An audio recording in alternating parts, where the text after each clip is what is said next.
Bonjour, bonjour, voilà une petite vidéo pour vous parler de ma maladie, le trouble borderline.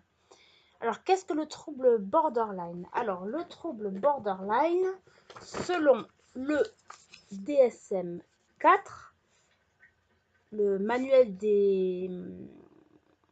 le manuel diagnostic des maladies mentales, le trouble borderline est une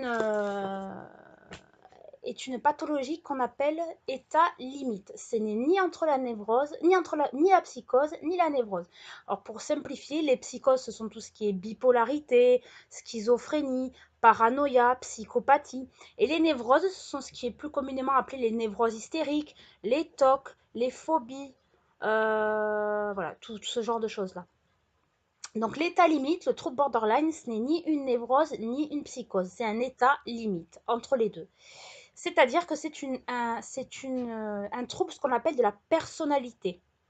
C'est-à-dire que ça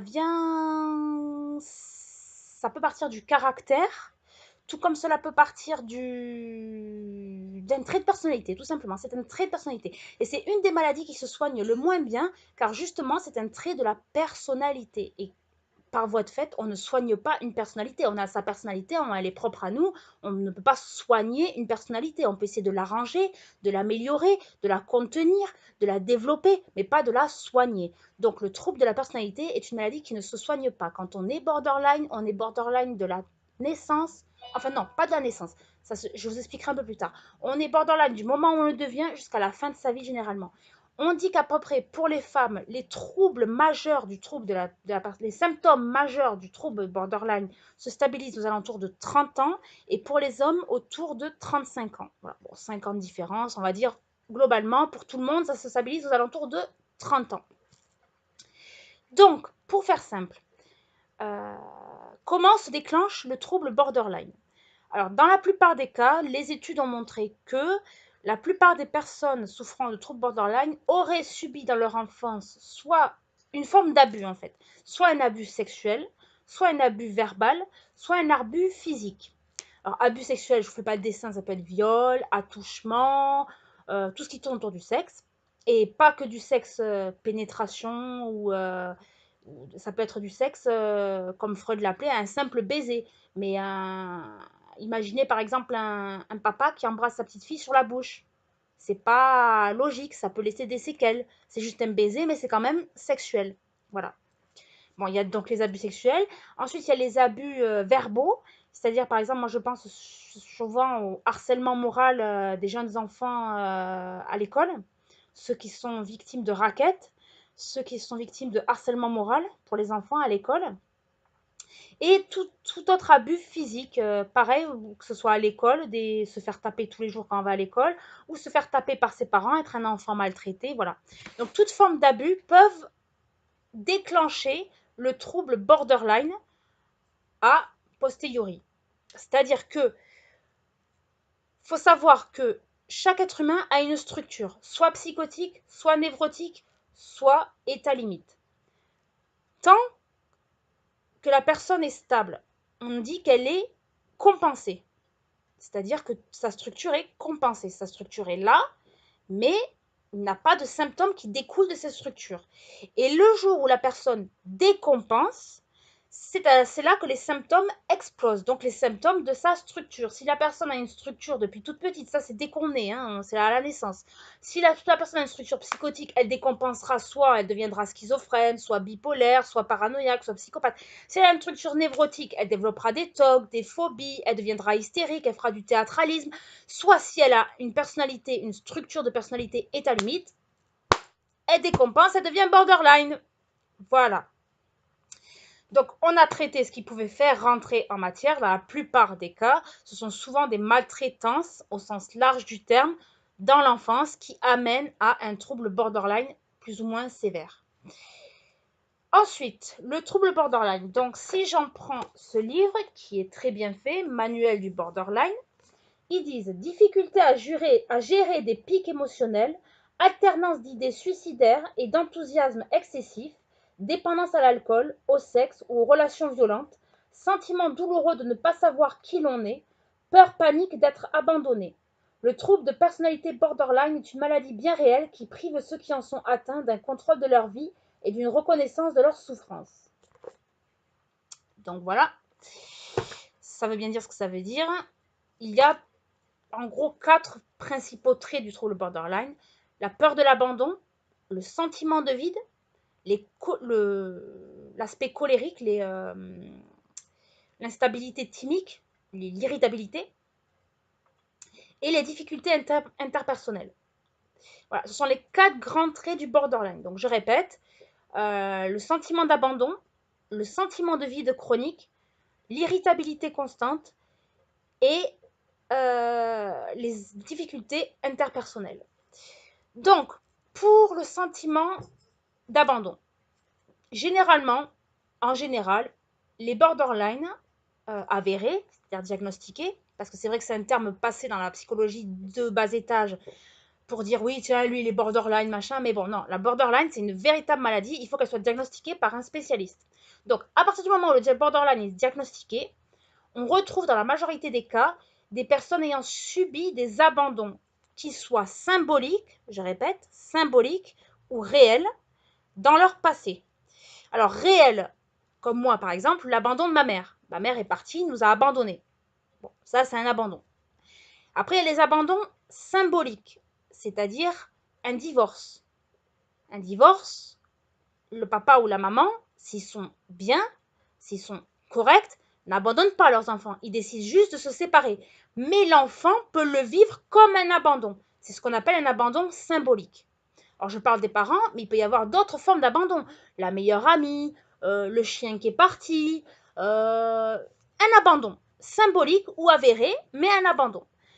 Et ce sentiment d'abandon primaire va persister dans la vie du borderline et va se chroniciser. C'est-à-dire que le borderline aura toujours l'impression d'être abandonné. S'il n'a pas des preuves constantes d'amour et d'affection, il va sans arrêt croire qu'il va être abandonné.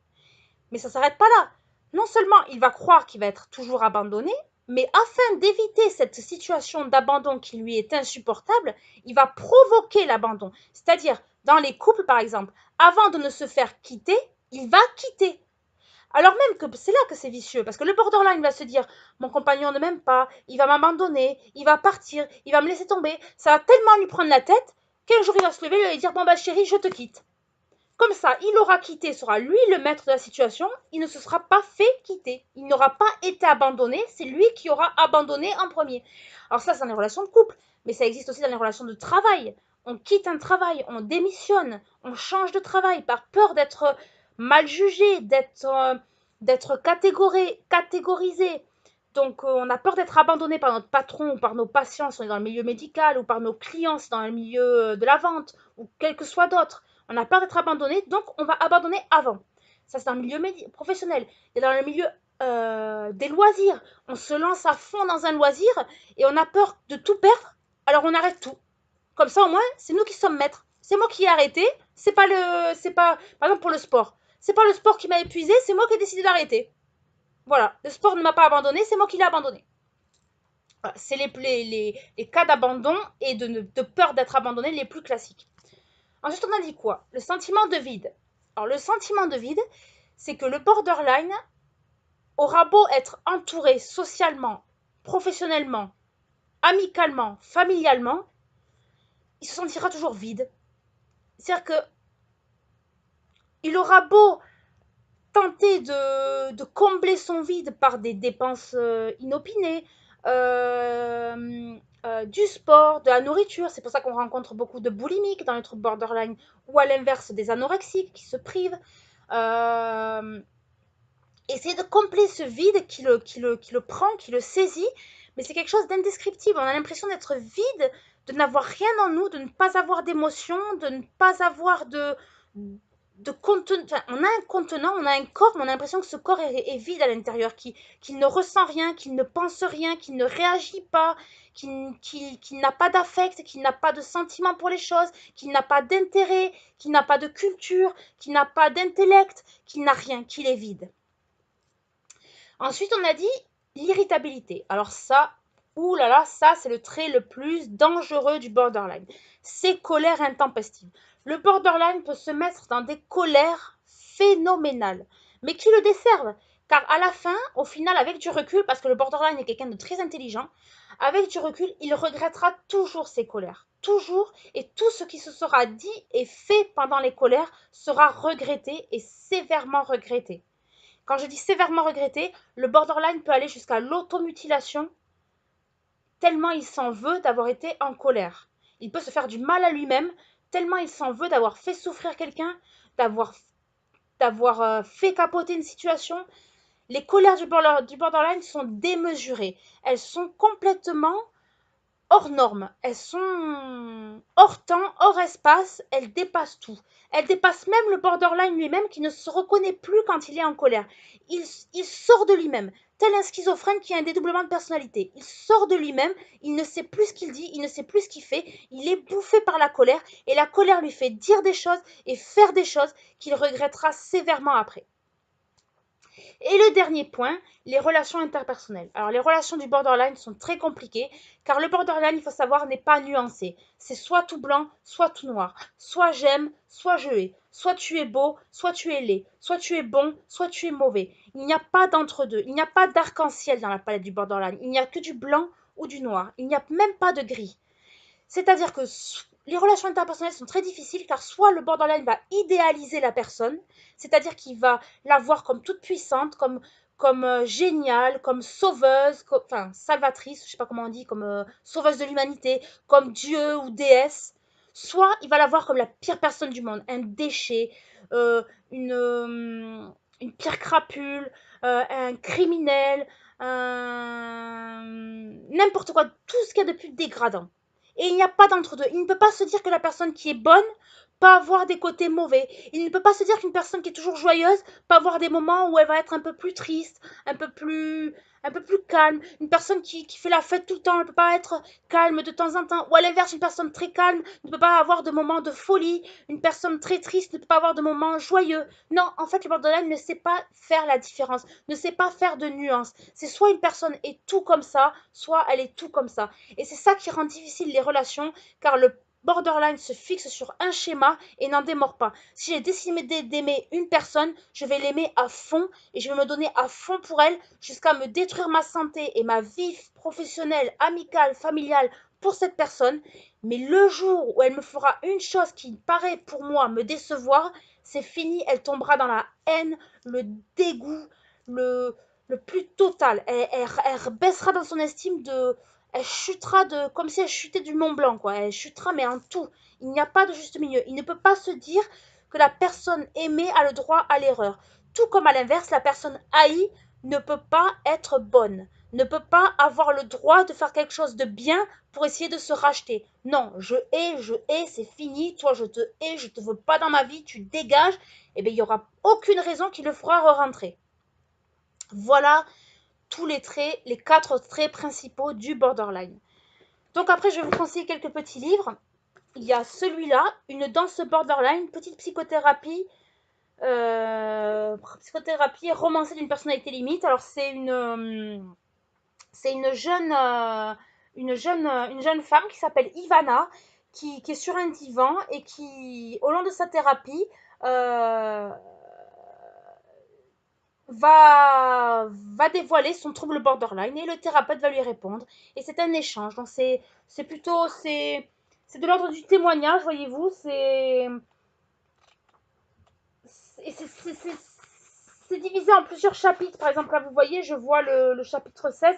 Racontez-moi votre mois d'août. Le thérapeute lui demande de lui raconter son mois d'août. Après, il y a un autre chapitre, un deuil de fureur. Parce que cette femme s'est séparée de son mari.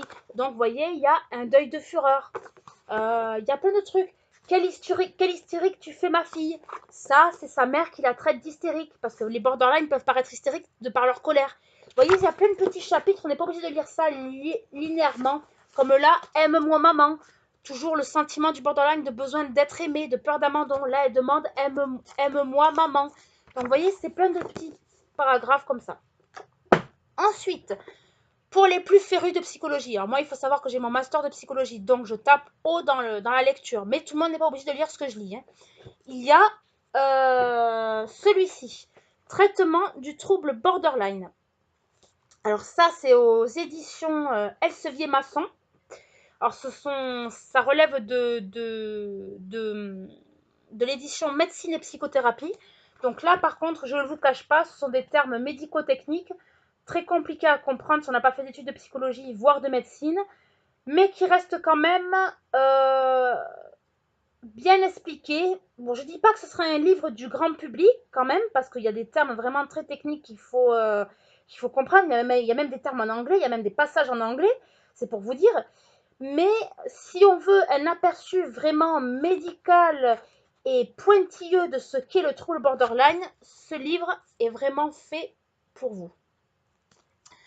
Ensuite, il y a un autre livre qui n'est pas sur le trouble borderline, mais qui peut expliquer les mécanismes de défense du borderline.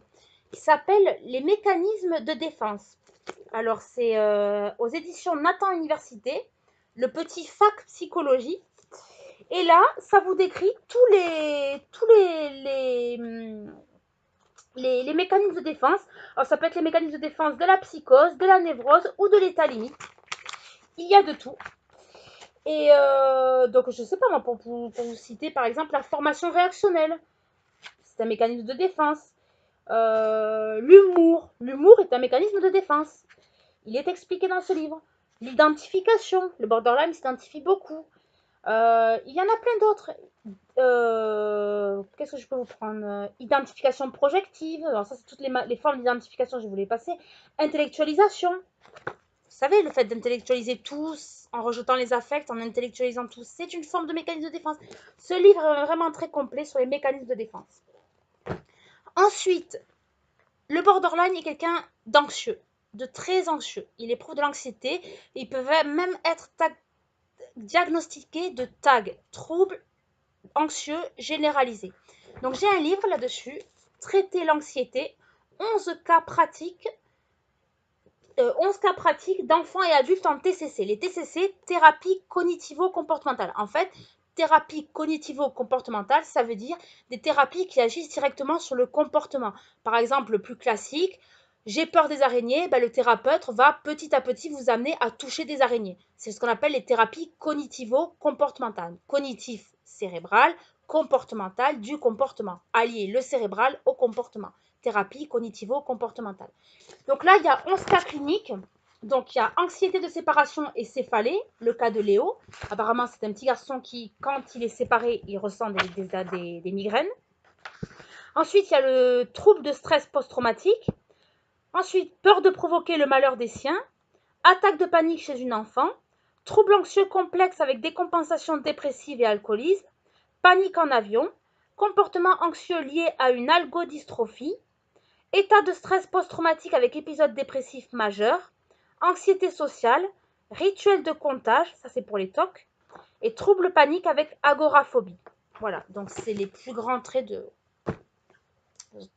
Ensuite, le petit livre que je vous ai... Enfin, le gros livre que je vous ai montré en début de vidéo, le DSM. Alors ça, clairement, si vous n'avez pas fait d'études de médecine ou de psychologie, voire de psychiatrie, n'achetez pas ce livre, il ne vous servira strictement à rien. Le DSM, diagnostic manuel. Attendez. Non, je ne me rappelle plus ce que ça veut dire. Diagnostic. Bon, bref, en français, manuel des troubles mentaux. Donc ça, c'est la référence médicale, attention, médicale, du trouble mental. Sachant qu'il y a eu 5 DSM. Un petit exemple, jusqu'au DSM, je pense 3, oui, parce que dans le 4, je ne l'ai pas vu. Jusqu'au DSM 3, par exemple, l'homosexualité était dans le DSM. Ça veut dire que l'homosexualité était considérée comme une pathologie psychiatrique. Donc, attention, c'est vraiment un livre qui décrit toutes les pathologies psychiatriques. Et que psychiatriques. Donc, c'est épais. Celui-là, c'est le cas clinique, c'est pas le vrai DSM. Cas clinique, c'est-à-dire que c'est le DSM illustré par des cas cliniques, comme son nom l'indique. Et le vrai DSM, c'est un pavé comme ça. Et clairement, si vous n'avez pas fait d'études de médecine, ça ne sert pas à grand-chose de l'acheter parce que vous n'y comprendrez rien. À part si vous vous intéressez vraiment aux pathologies psychiatriques et que vous voulez savoir médicalement ce qu'elles veulent dire. Là, dans ces cas-là, investissez. Mais c'est un livre qui coûte quand même assez cher. Donc, si vous n'êtes pas féru de médecine ou de psychiatrie, laissez tomber. Et pour finir, je me fais un peu de pub. Voilà, j'ai écrit Moi Borderline aux éditions Edilivre de Bérénice Co. Donc c'est un petit livre de 64 pages sur ma vie de borderline avec des aspects théoriques du fait que j'ai mon master de psychologie et des aspects plus romancés, mon histoire personnelle. Donc en gros, j'essaie d'expliquer la pathologie borderline à travers ma propre expérience, donc illustrée par ma propre expérience. Voilà. Donc voilà, c'est la fin de cette petite vidéo sur le trouble borderline. J'espère qu'elle vous aura fait plaisir, qu'elle vous aura un peu plus aiguillé sur ce qu'est ce trouble, qui est encore très méconnu de notre époque. Et voilà, je vous fais de gros bisous à tous et n'hésitez pas à partager cette vidéo.